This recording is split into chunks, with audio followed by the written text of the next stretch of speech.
We're unified on this, surely. Our golden boy of F1 has done it again. Yes. Oscar Piastri dominating in the Miami Grand Prix this morning. Despite starting 4th on the grid, he made the climb to #1 look like a breeze. And the Miami Grand Prix is underway.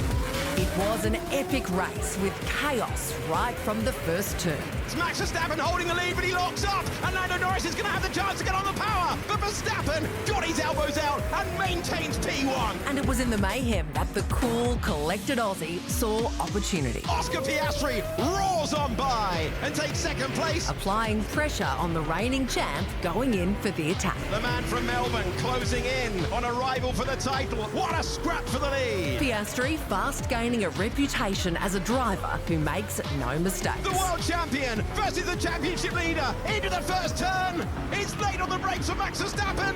He keeps the lead for the moment, but Piastri powers by, and Oscar Piastri takes the lead. While the drivers who started in pole position battled it out. Lando Norris dives to the inside at turn 11, and Max Verstappen's nearly into the back of Lando Norris. Neither could keep up with the Aussie underdog. Oscar Piastri wins the Miami Grand Prix. Oscar making good on a bet made with gritty dancing NFL star Justin Jefferson. Tiggy Valen hosts the Paddock Project F1 podcast. She was blessed to watch Oscar win live in Miami this morning. She's since flown to California, where she is, and she joins us now. Tiggy, Oscar is off to a flyer this season, but is this one Piastri's best win so far?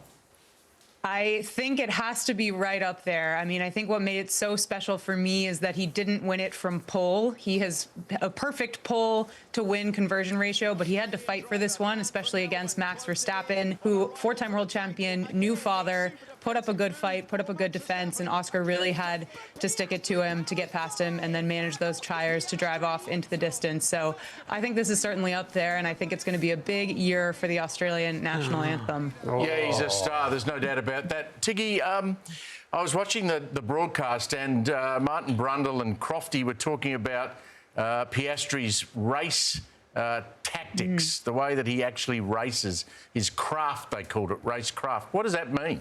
He's smart. He's cool, calm, collected. The way that he races is incredibly smart. He's incredibly consistent, and he limits the number of mistakes he makes. And I think that's what it comes down to when it comes down to racecraft. Obviously, you have to have the pace, you have to have the speed, but I think it really comes down to his intelligence. He's now outnumbered his teammate in terms of wins, so there's a lot of great stuff coming from that racecraft, but I really think it's that consistency and it's that temperament.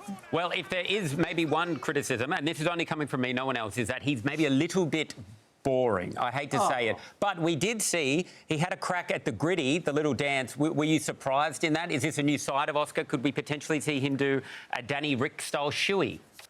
I certainly hope so. I would love that for Oscar, but I think what's so lovable about him is that he is not that person, that he is so calm, cool, collected. He's got that dry humor.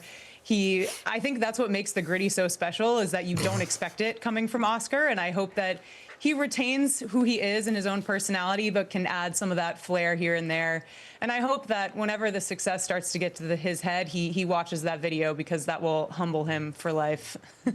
Do you think Netflix are hating that you just described a gritty as being special? Like, that's as interesting as he gets? Like, surely they want someone going crazy and starting gossip, but he's just driving very, like, look at my racecraft. Yeah, I think, unfortunately, Oscar is not going to be the Drive to Survive star on that front, but I think what he does his talking on track, and that's working out for him just fine. Tiggy, thanks so much for your time. Thank you so much. Enjoy.